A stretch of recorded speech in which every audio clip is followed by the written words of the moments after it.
Welcome back. Two Fools, One Bourbon.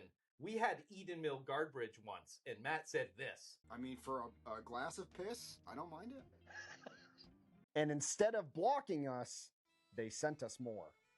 Today, we're joined by Eden Mill. Welcome back. So we have Everett and Euan joining us today from Eden Mill. Gentlemen, if you could just take a second and introduce yourself and how you're affiliated with the company. Sure. So I'm Everett Diem, National Brand Manager for Eden Mill St. Andrews, and this is my counterpart, Euan. So I am the Brand Homes Manager at Eden Mill St. Andrews. Grew up in St. Andrews, stayed there all my life, and now thankfully get the opportunity to run this fantastic distillery. Oh, that's awesome. Yeah, we really appreciate you guys joining. So we kind of mentioned it in the intro of this episode. You know, we did this Flaviar Advent Calendar review, 24 days of various whiskeys, bourbons, some single malts. On day 11, we got to the Eden Mill Guardbridge. Have you guys both had a chance to kind of see the review? You know, if you did, what were your thoughts?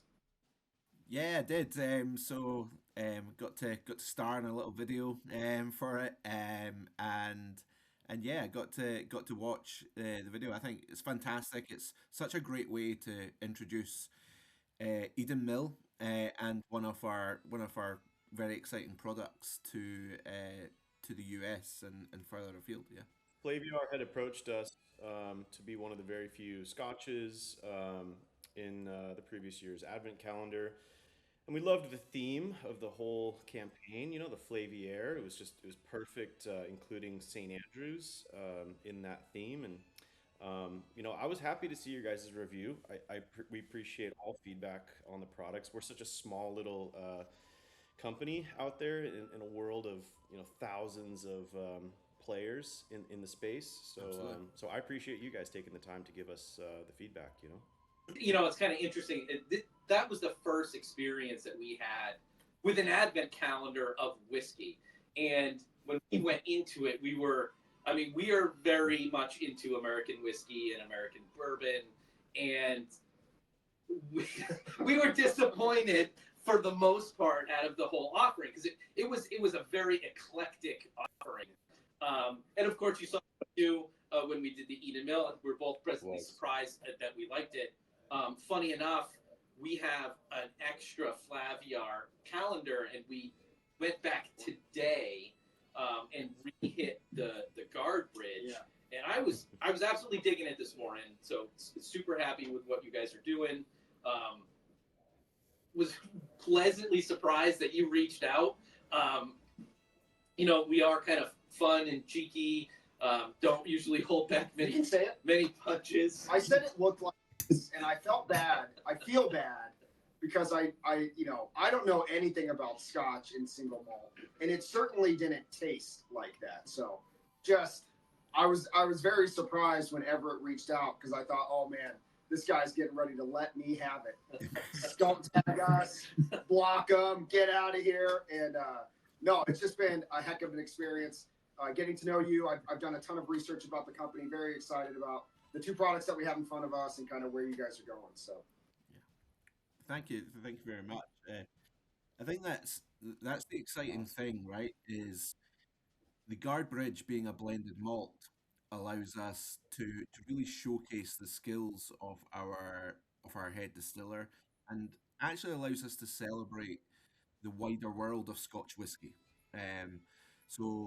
So I mean that's the key difference, right, between a single malt Scotch whiskey and a blended malt. So a single malt Scotch whiskey, you're tasting that distillery, whereas a blended malt, you're tasting all the components that we've picked from the finest corners of Scotland to accentuate and almost marry with the Eden Mill single malt, and that's where the Guardbridge comes together. You know, a perfect collection of some great malts across Scotland, with of course Eden Mill being at the forefront of it. What when you say blended, like what is the blend? So can you describe? Yeah, so here's a key difference. Single malt refers to one single site, so one distillery's whiskey. Blended malt is a collection of malts from different distilleries. So for the Guardbridge specifically, It is a blend of lowland and highland malts. So Scotland is split up into regionality for whiskey production. You have the Highland distilleries that produce a very specific style of whiskey. Um, a little bit bolder flavors, a lot of sherry casks used in the maturation. Whereas the lowlands, you'll get a very lighter, more delicate whiskey, very light, floral, fruity. So we've taken whiskies from the lowlands, we've taken whiskies from the highlands. We have then married them together in bourbon and sherry casks, with our own single malt for an extra finishing period. We've then finished it in virgin American oak to give it a lot more color, a lot more of that kind of sweeter notes from the American white oak, before bottling it. So rather than just tasting Eden Mill in the Garbridge, you're tasting just a collection of some of our head distiller Scott Ferguson's favorite malts from around the country. And when you say the virgin white oak, that is, it hasn't been toasted or hasn't been charred, correct? There'll be a medium char to it. Okay. Yeah. It just doesn't. Okay. All right. Good to know. Cool. Yeah, one of the things that I was looking at in the pamphlet that you sent over, Everett, was that I think on the first or second slide, it said that these two products were sort of a reintroduction of Eden Mill to the industry. Can you just talk a little bit about what that means? What is Eden Mill kind of working on in reintroducing itself? Euan, do you want to touch on how distilling left the town? Yeah. Yeah. So, I mean, we've got for such a young distillery, we've got just a fascinating story, right? So, where we are in St Andrews is on the same site that the Haig family were making whiskey 150 years ago. So you'll see Haig Club on the shelves now. I think David Beckham was the ambassador for it in the States. It's now a Diageo blend, but they had a distillery in the 1800s on the very site that we're distilling on now. That was really one of the most prominent whiskey distilleries of its time in the early 1800s. But it ceased production in the 1850s. When we came along in 2014 and started making whiskey, it was the first time whiskey had been made in the St Andrews area for over 150 years. So that in itself was bringing that history, bringing that tradition back to St Andrews. St Andrews is famous all over the world, but it's famous for its golf courses, its history, and its university. No one really associated whiskey making with it because all that history had been lost. So we very much see ourselves as the custodians of bringing whiskey tradition and legacy back to St Andrews. But we were distilling between 2014 and 2018 in a very small scale little craft distillery, only filling about 3 casks a week, so very small batch production. Not a lot of mature stock. What we've been on during this journey is to build a much larger facility. So in April last year, we opened up our new state-of-the-art, really at the forefront of innovation with whiskey production, and probably about 12 times the capacity of the previous distillery there. So yes, in 2014 we brought the whiskey making back to the area, but we've had a bit of a hiatus from 2018 to 2025 there. And this is our new distillery and really the launch pad for the future of Eden Mill and the future of whiskey making in the area. Wow. So, yes, the real question is, why are we still in Maine having an interview here when we could be interview on a golf course in St. Andrews? That's it. That's it. Well, actually, so if you come to St Andrews and visit us, you don't even need to waste time on the golf course because we've put a golf simulator in the distillery. So, so you just come along, you have a few drams, you learn all about it, and then you hit a few balls on the golf sim. And you can play the old course. So yeah, you from don't the even need sim. to go anywhere. Yeah, you can play the old course from the comfort of our distillery. I'm always telling Matt that the best thing is balls and drams, so this sounds perfect. That's your next podcast. That's our next podcast, Balls and Drams. Sounds your alley. Copyright. Awesome. That is a cool story. Yeah.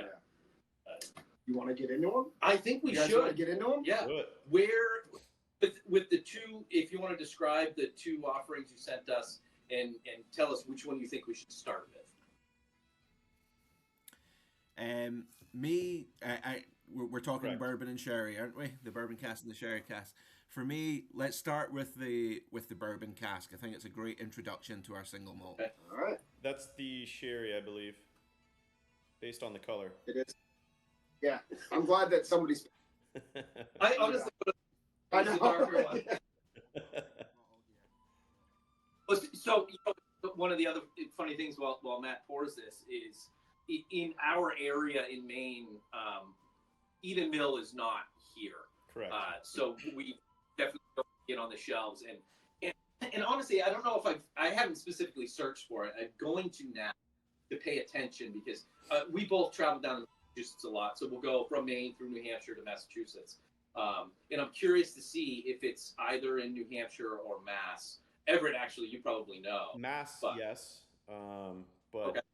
you know, being that we're a very lean operating company, especially in America, California, specifically Southern California, was really our test market because that's where I'm based out of, and we also, building out this country, we're so aligned with the world of golf that we had to be very specific with our distributor, and we basically took the states with the most golf courses in America and said, this is where we're going to focus, our 2-year plan, our 5-year plan. I mean, and you think about those states, it's going to be California, Texas, Florida, Pennsylvania, Illinois.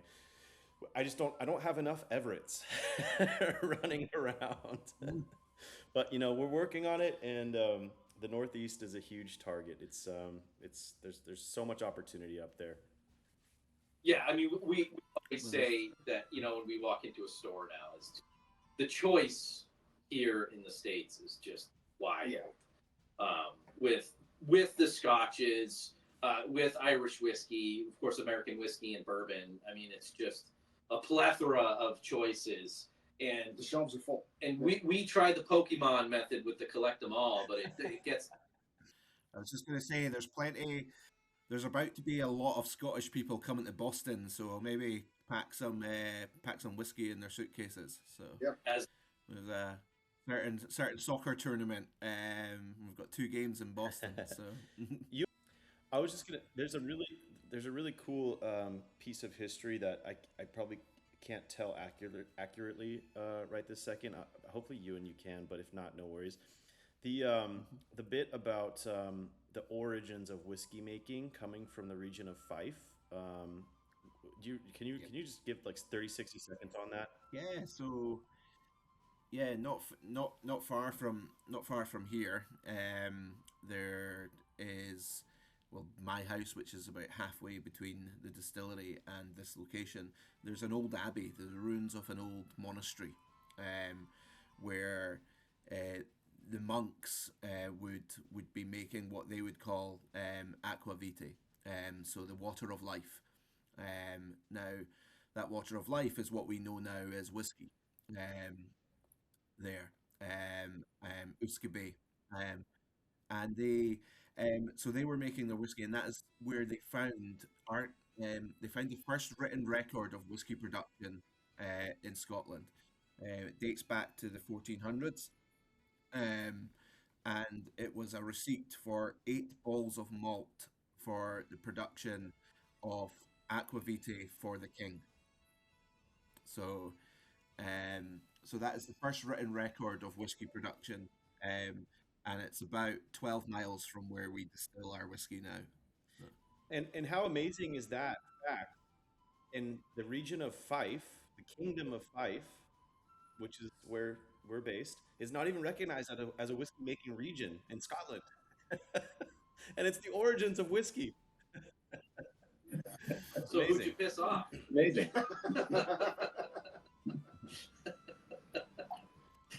technically in the lowlands. We're in the almost the Yeah. northernmost part of the lowlands. We're even further north than some of the highlands. That's not like a the other side of the tracks reference, is it? No. Well, it's actually, historically, the country was split up into the lowlands and the highlands really for tax reasons. So it was so they could easier manage the taxation of whiskey there. So the lowlands is where a lot of the bulk of whiskey was getting made during the 1800s, 1700s, 1800s, early 1900s. And it was easier for the taxman to police that in the lowlands because everything was accessible, whereas the highlands was seen as rugged terrain. The taxman didn't really want to go too far up north into the highlands. So what you had is what was considered for a long time as an inferior product there. But it was really mainly for tax reasons. The earliest versions of gerrymandering, right there. Right. So the Highlands, it was more exclusive essentially, and then they thought that. Yeah, but it was exclusively illegal. It's probably better then.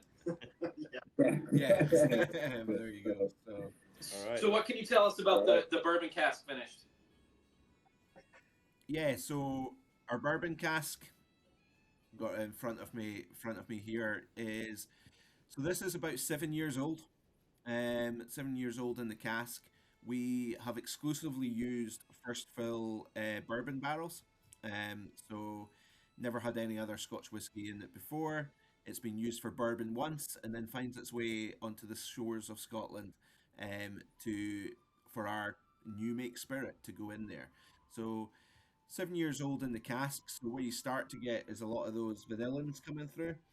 A lot of that vanilla from the ex bourbon cask, really sort of powerful on the nose. I also get a little bit of green apples as well on the nose. Slight little bit of white pepper, almost a wood spice as well. Um, for me, a bourbon cask for Scotch whiskey is a blank canvas. It allows the character of the distillery to shine through without the influence of European oak.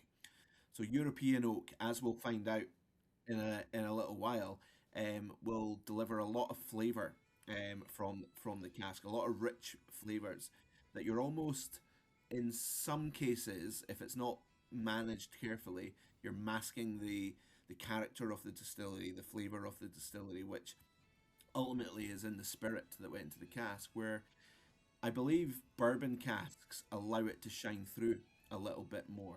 You definitely get a nice, nice sweeter taste coming through from the ex bourbon, but you're still really getting a lot of that character of the distillery, which for us is that kind of light grassy, almost herbal, floral aroma to it as well. So, Flange. All natural color, so all the color you're seeing comes from the barrels. Yeah. Yeah. This single malt comes in at 46% ABV. Yeah. So out of the cask, that was coming out at about 61, 62%.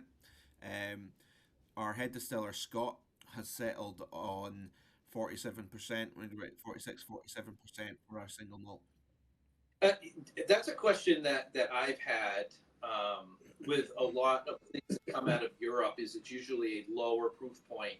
I mean, I'm not going to say that this 96, right? That it's low, but we've been getting a lot of stuff here in the States that's upwards of 120. Is it regulated specifically, or just take local taste? It's both, really. So one side of it is taxation. The higher the proof, the higher the ABV, the more tax you're going to pay on it. There. Now, to be considered Scotch whiskey, it has to be above 40% ABV. Otherwise, it's no longer Scotch whiskey.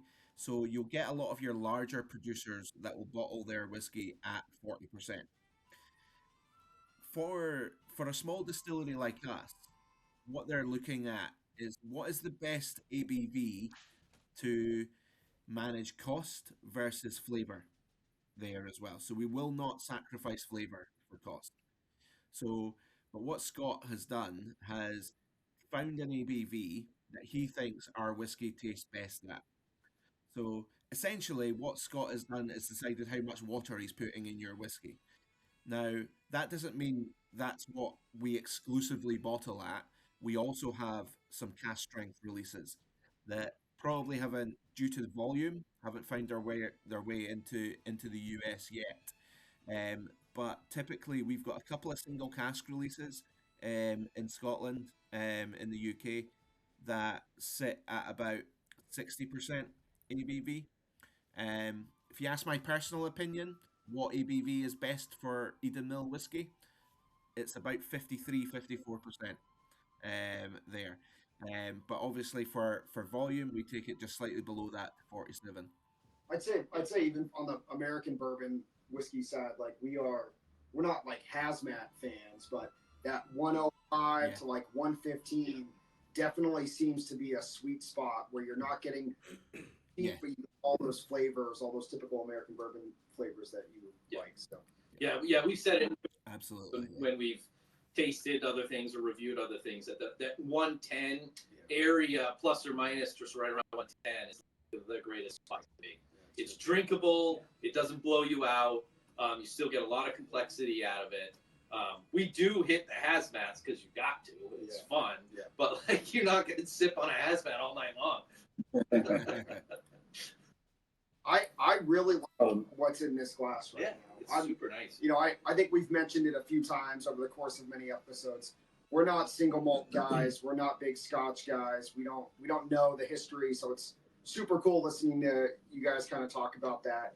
This is enjoyable. The nose is really nice. I get a lot of the green apple and those sort of fruity expressions that you were talking about, Euan. And the flavor profile is just smooth. It doesn't linger too long, but it's there long enough to like enjoy it. What do you think? Yeah, similar. And it reminds me of the Guardbridge and what I had said in a little bit in the video. Like, as weird as it is to say, the lightness, the fruitiness, the green apple, it's refreshing. Yeah. Even though we're talking 96, right, at a 96, it's not like you're not mowing the lawn, crushing this to refresh yourself in the heat. But it has a very refreshing taste to it. This single malt right here changed my whole perception of what a Scotch could be. I mean, it's a bourbon lover's Scotch. It's unbelievable. It's so light and enjoyable. It's one of my favorites. Yeah, that's definitely what I mean. I kind of started my whiskey journey with Scotch, and then transitioned into more bourbon American whiskey, and I've had the Taliskers or the Ardbegs and this crazy heavy peated, and like I thought that was my flavor profile, and then it's been kind of calmed down a little bit more into a little bit more of the sweeter, the higher corn content, but I also like personally with the experience that I've had in trying a bunch of different things, like the higher rye content, that little spicier bit, I always liken it to like a pop rocks in the mouth feel. That's like where I really enjoy that. But this is very refreshing. It really is. I love that word, refreshing. Nice. Great. Yeah, it's good. That was enjoyable. I liked it a lot. Awesome. And so this one has been out for a little over 2 years. Was that? I'm trying to read between the lines on the PowerPoint. I think that's pretty accurate, Euan. I would say early 2024. Yeah. So where we're at now, years blend into each other now, but it's probably since about 2023, 2024. I thought I saw some announcement ads or articles from that late 2023 time frame. So Yeah. do you have? I'm just curious. At the distillery where you're storing your casks, are you in the back corners leaving a pile of stuff to age the past? This, I think you said what, this was 7 to 8 or 8 to 9 years. Yeah. Are you So those years on a bunch of casks? yeah, like I said at the start, or earlier, we in our early days, we weren't producing a lot of whiskey, about 3 casks a week. So we've got to very carefully manage those stocks. We've got around 250 casks maturing from the original distillery site, there, and we only started distilling on the new site in April 2025. So we've got that gap of whiskey production that we need to carefully manage the stocks of. Um, so yes, we do have some older liquids, but we also need to build a brand. So we're slowly producing limited edition whiskies, single cask whiskies. So we have released a couple of 10-year-olds already there, and that'll be slowly kind of sort of dripping out. But the plan going forward is to build on our kind of core releases. But to answer your question, yes, keep a few really nice casks at the back of the warehouse for larger casks as well, um, for uh, older releases in the future.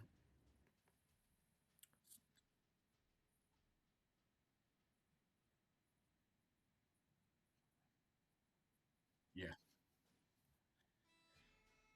That's wild. That kind of answers the question because I was curious.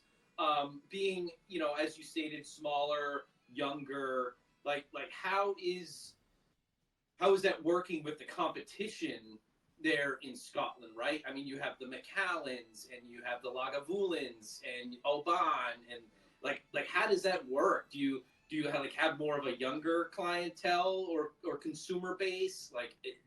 I guess how is that with that competition? Yeah, I think it's there's kind of two worlds of whiskey right now, right? There's consumers all over the world that are very brand conscious and brand loyal as well. And you'll get drinkers that say, "I only drink Lagavulin 16. That's all I drink. That's all I drink." Or "I only drink Macallan 18." Um, and for new producers like us. It's about bringing new fans to whiskey, building brand loyalty with those fans, but also the challenge of converting those brand loyal people to something new, something exciting, and that's what we have. I always say you can make the best whiskey in the world, but if you don't have a good story, who's going to care? And so it's all about building that story, building that narrative there, and engaging with people and educating people as well. I mentioned earlier I'm going to a whiskey festival tomorrow, so Fife Whiskey Festival, and so often we turn up, people will come to us, they'll try our whiskey, and they've gone round that room and they've maybe tried 21-year-old Balvenis. They've went and tried 30-year-old whiskies during that festival, but they'll come back to us and they'll say, "Your whiskey is the best whiskey I've tried today." And what it is, it's not. I'm not saying our whiskey is definitely better than 30-year-old whiskies. What it is, it's new, it's exciting, and they've engaged with our story, and that's why they're coming back to tell you that's the best whiskey they've tried that day. I mean, being in that same like conversation with some of those heavyweights, I mean that must be just an awesome feeling. Oh, absolutely, yeah.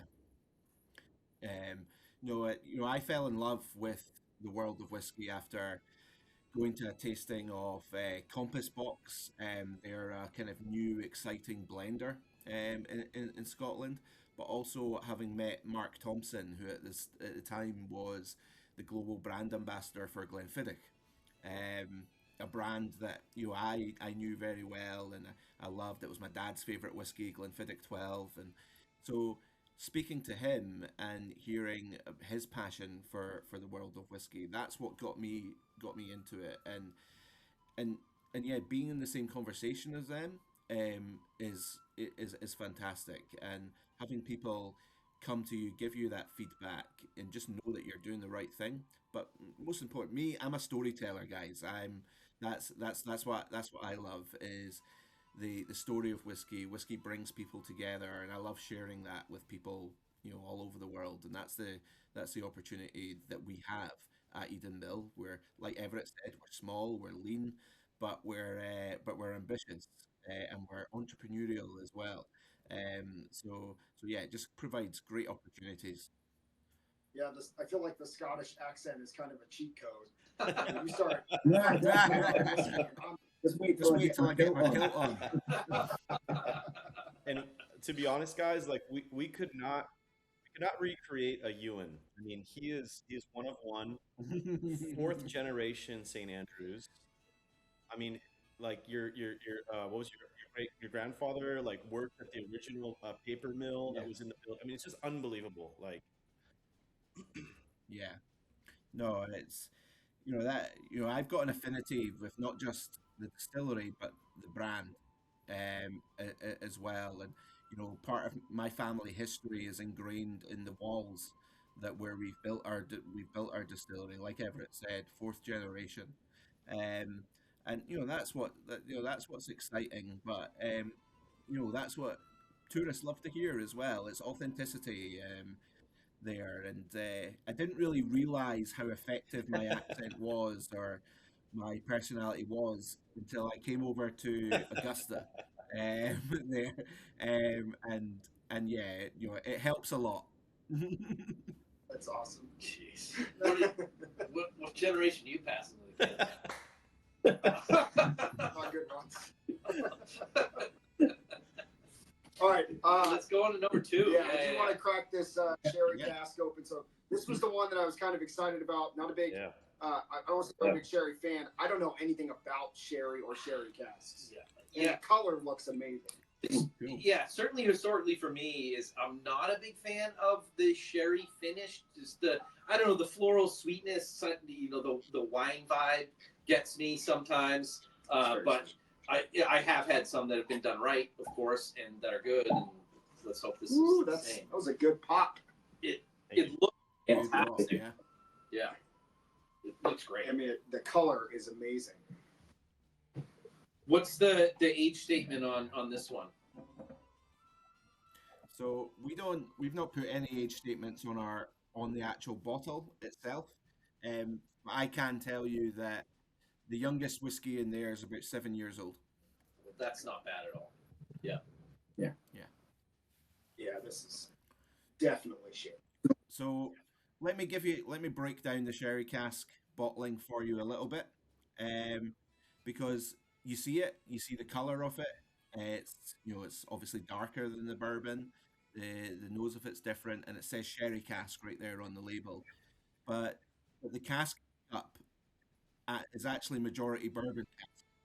So this one is about 70% has been matured in first fill bourbon, and around 30% has been matured in first fill sherry. First fill sherry there. So that gives it a bit more of a balance than a full-on sherry bomb whiskey. There. But then what we've done is we've then finished it for an extra period of about 6 months inside more first fill sherry casks, just to give it that extra color, that extra flavor to it there. You mentioned you don't know much about sherry, so I'll tell you a little bit from my limited knowledge of sherry casks. So all our sherry casks come from a region in Spain, sherry region, Jerez region, just outside Malaga, there, called JL Rodriguez, and we source them direct from that bodega, there. Beautiful casks, really good quality casks, and that's what we've focused on is the quality of wood and the quality of process. You get a bad cask, you're going to get a bad whiskey. There. In terms of the typical flavors you'll get from the sherry cask, it's very much. I'm going to use a very Scottish phrase here, and then let's see where we go from there. It's like my granny's Christmas cake. There we go. So it's candied orange, it's marzipan, it's all those kind of winter spices like cinnamon and nutmeg in there, and that's the best way I can describe I it. picked up immediately on the orange, like that Yeah. citrus Yeah. zest. Yeah, we're both kind of noobs when it comes to nosing. And so when someone that knows what they're talking about, like yourself, Euan, and you tell those some of those specifics, it's like, oh yeah, all right, yeah, I'm getting those, baking spices, or I'm getting the cinnamon, or I'm getting, Nutmeg, right? like Exactly. I never would have been Exactly. able to call out nutmeg, and then you say it, and I'm like, oh yeah, okay, I can see that. Okay. I think that I always say the most difficult thing is when nosing. Everyone can nose a whiskey, right? The difficult thing is to vocalize what you smell, and that's it because it'll trigger things in your brain. And the first way I learned, someone taught me this, is I you always go to childhood memories. I think so. So what does that aroma give you as a sort of childhood memory, and then it kind of triggers things like that. But that's when you kind of you start to train your brain to be able to actually say, actually, that's what that smells like. And that's where that's what I say. I said Christmas cake there. Now that's a multitude of flavors there, but it sums it up quite nicely. They say that bourbon and whiskey is supposed to be an experience, right? So for it to take you back to a childhood memory like that, I mean, that's awesome. Yeah. I love the viscosity of this one.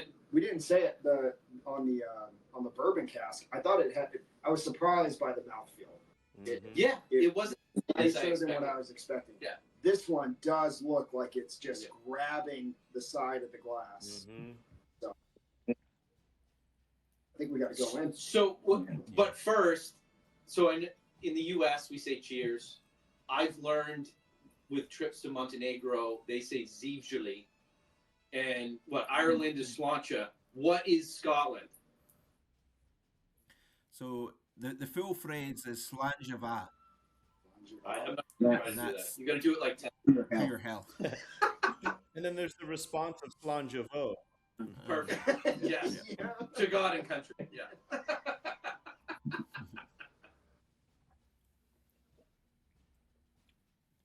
I think you're right, Joe. Just when you were talking about that, it really coats your mouth, as opposed to the bourbon.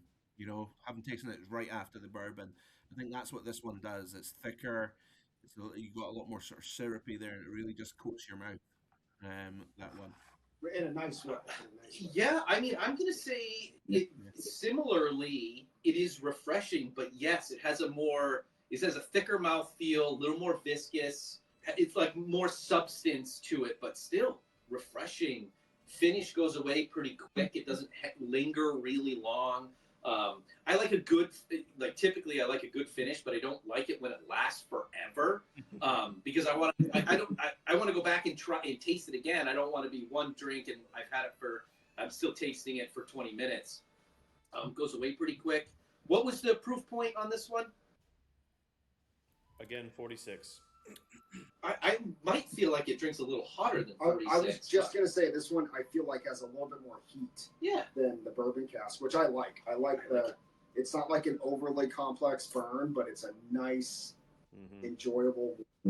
If I would say, and not because we're talking to you or whatever, but if someone gave me this in a glass and didn't tell me what it was, I probably won't immediately say, oh, it's a Scotch of some type.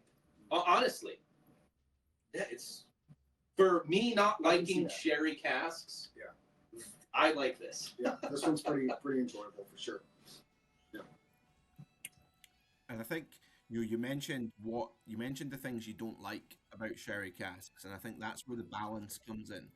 So we could take an Oloroso sherry cask, single cask, leave it to mature for 10 years, bottle it, and it gives you all that tannins, that ex wine kind of sort of flavor. It can be really rich, there. And whereas if you introduce just a few bourbon casks into there, it just balances it out a little bit more. You get a lot more of the kind of sweeter notes, the vanilla notes that come through as well. And I think that's where this one's done so well. Is it's sherry, but it's not too much sherry. Great with a cigar as well. It's a great cigar malt. I do love this one with a cigar. We're not big cigar people, but I could find this. Like, to me, this is definitely something I wouldn't mind sitting next to a campfire drinking, right? So just the wood smoke and the heat and the ambiance, right?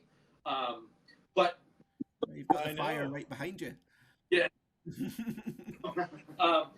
So these two is the same distillate, but blended differently. Yeah. Okay.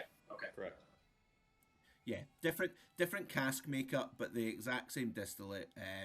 Pale malt, distilled to 63.5, or reduced to 63.5, should I say, before going into cask. But it's just the impact of the different wood. It's the influence of the sherry that makes it a completely different whiskey. Non-chill. Wild that the casks can have that much influence. I mean, just color, taste. They taste completely different. So. They do. And I think I like the sherry over the bourbon. I think I'll use the sherry cask too. Yeah. Got a copper. I have a question about Scotch. There's a lot of Scotch that has the heavy smoke, heavy peat. And it's the peat is used in the drying process of the barley. Is that the same for yours, or is it dried differently? No. So we don't. So these whiskies we've tried have no peated barley in there. Okay. So historically, traditionally, pretty much all Scotch would have a smoky character to it because that was the fuel that they used. That was the only fuel they had was the peat. So they'd use the peat to fire the kiln that would dry the barley, and you'd get all that phenolic smoke into the peat. Nowadays, it's typically kept to certain regions: the west coast of Scotland, the Western Isles, Islay. There is one of the big producers, but also up in the Highlands as well. Now we have done some peated whiskey in the past. I know our Art of St Andrews 2023 used a little bit of peated whiskey in there, but very small batch. It's not something that's part of our core policy there.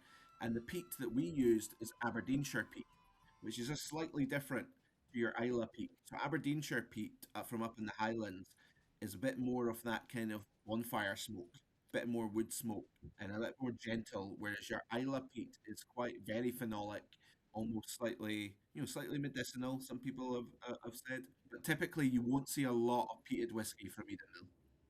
Okay. And random question, because you're in Scotland and you live in Scotland and you grew up in Scotland. What out of the distilleries that offer peated whiskey or Scotch, what is the smokiest available? I'm curious. Ardbeg, Octomore. Okay, Sure. I've seen it. I've seen people drink it actually at our bottle club. I haven't tried it yet. It's intense. I want to say it's No. Yeah. I had a Talisker once and it just blew me away. Like, just too much. Like I thought someone dropped a burning log in my mouth when I was drinking. That's to me the perfect, and this is just my personal opinion, but I think it's kind of mirrored by the success of it globally as well. For me, the perfect level of peat, especially for newcomers to peat as well, is Lagavulin 16. I have a bottle. It's not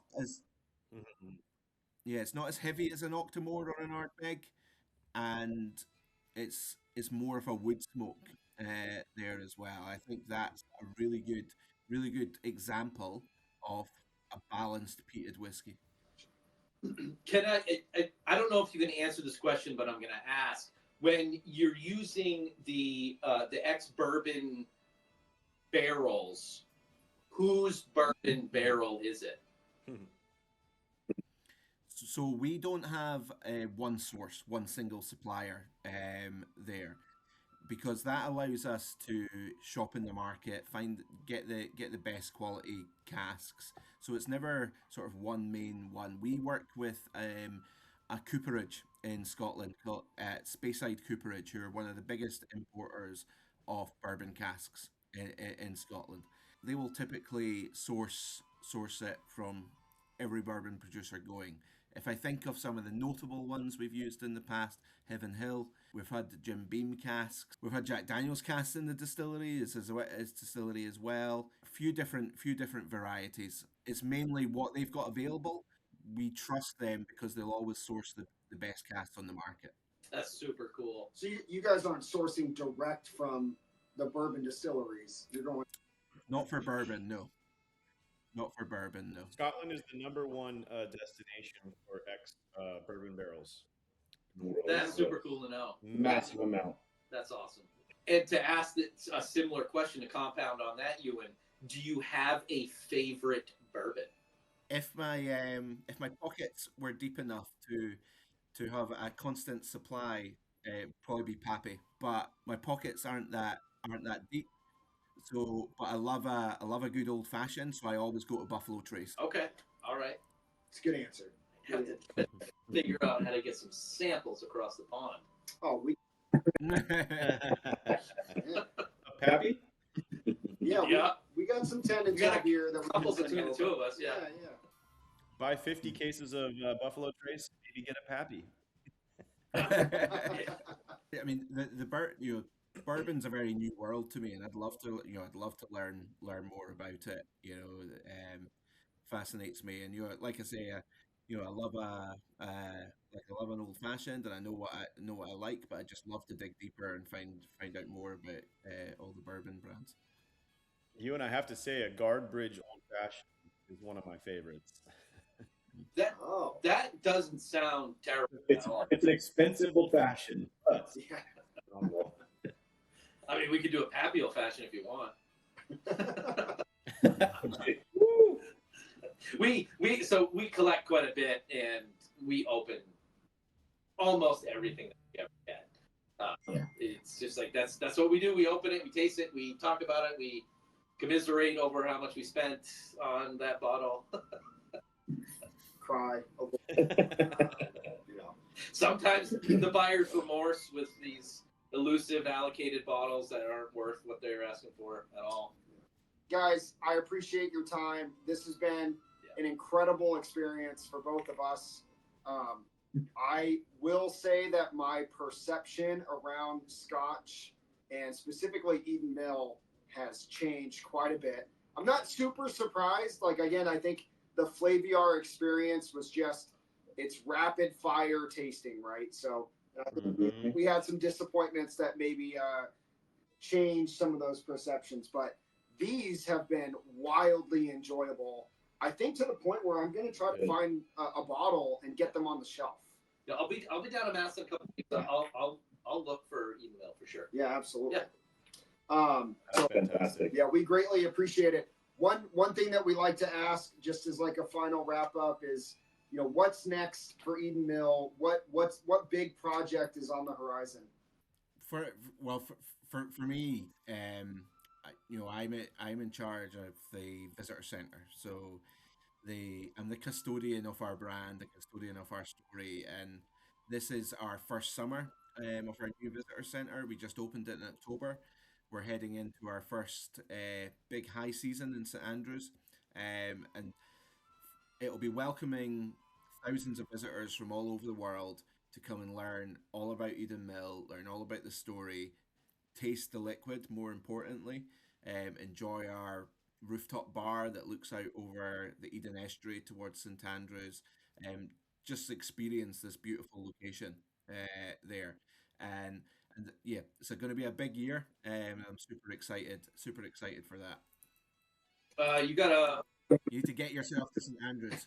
Do you have a hookup for a good Airbnb out there? Absolutely. There's quite a bit of room in the St. to be fair, so Just as long as there's condom that's wrappers on the floor. Oh God. Yeah, and I mean, you guys have to be aware of the landscape of not just bourbon or even whiskey, but just spirits in general. I mean, when I heard that Jim Beam decided to shut down operations for a year, I mean, that was mind blowing, mind blowing. So, that almost gives Eden Mill an advantage. We're so versatile. We're able to kind of do things that the bigger operators can't do. So it keeps things interesting for us, just to be able to pursue opportunities like this. I mean, this is great. I mean, I love conversing with you guys and getting real time feedback. I mean, nothing's better than even I accept all constructive criticisms. It makes us better as producers. So yeah, I appreciate your guys' time today. I don't. I get a bit angry when I get Euan takes it personal. Yeah. I mean, yeah, of course. I think we all get a little tweaked when someone questions our work, but then the game. Everybody's palate's different, and everybody's region is different. What they're typically used to. I mean, you mentioned it before, like trying to grab those brand loyalists that might be drinking something that is absolutely inferior, but they don't care. It's just, brand XYZ, and I've grown up on it, and I love it. My old band drank it, and I'm not going to drink anything else, even when there's 1,000 options out there. And we're certainly not loyalists to anything. No. Is it good juice? Right. Yes, we like it. Yeah. We're going to be positive about it. Not, we're going to say that we don't love it so much. And that's just the way it is. And yeah, of course, like here in the States, right, you're hunting all allocated just because you have to. Like, you have to hunt, you have to find that allocated, you have to find that hard to find that people talk about. And then plenty of times we find it and then are completely disappointed. And then you realize, the $60 bottle next to it that I have on the shelf is a better product overall. It doesn't have the name variety. But right now we don't care. We're like, how good is what's inside that bottle? It's a dog eat dog industry. I mean, we're fighting every day to stand out, and I hope today we showed you a little bit into our world of what we're doing. Yeah, I mean, I'm a little disappointed you didn't send a cask strength along with this. Euan's got those all in his son's room. He's got the There it private is. stock. Oh my God. He's got the private stock. Yeah, I think we can figure out some Yeah, tricks. that's private stock. I mean, that's it's a big thing, and ultimately we'd love to send all this great liquid that we've got all over the world and let everyone experience it. But like I said, it's super rare, and we really need to sort of manage those stocks. So, but it'll come. Our time will come as we as kind of grow production over the years. But for now, to get access to the really good stuff, you need to jump on a plane. Myself included. I'm on a wait list. Yeah, yeah, the wait list there. We actually, as part of the new distillery, the other arm of my job is I manage the private cask program. So that allows individuals from all over the world to own their own cask of whiskey at the distillery. So I've got some great casks sitting there at the distillery owned by private individuals. So 10 years later, they'll be taking their own bottles away. That's super cool. In the States, it's a very big thing. There's a lot of clubs that do single barrel picks and things like that. And we, of course, as a brand, have been thinking, how are we going to do it? How should we do it? This is our second job, our fun job, doing this and talking to people like yourself. But we also have regular jobs associated. We don't have specific state-issued liquor licenses to be able to buy and sell liquor to people, but we're definitely shopping around for that first 2 Fools, 1 Bourbon private barrel pick to try to get out to the well, a few masses, 200 about people. This has been great. Well, come my way. I think we need to have more interviews with people in a much further back time zone so we can start drinking earlier. I like this. This is good. This has been a fantastic Friday. I'm impressed. I mean, we're in 3 different time zones right now. This is really like an inception moment. Yeah, absolutely. Yeah, we didn't tell the viewer. Yeah, Euan is in Scotland right now. Matt and I are sitting in Maine on the East Coast, and Everett's in California. Yep. Very cool. Yeah. Tell me, how does the future feel? It's sunny. Well, Cameron, we really appreciate your time. I feel like at least I have been at least a little converted today from my previous opinions on single malts and Scotch. Very excited about what Eden Mill is doing. Looking forward to any future U.S. releases. We'll make sure to keep our eyes out. And appreciate your time. Fantastic. Thank you very much, guys. A pleasure to speak to you. And enjoy the rest of your day. Absolutely. Yeah, have a great weekend.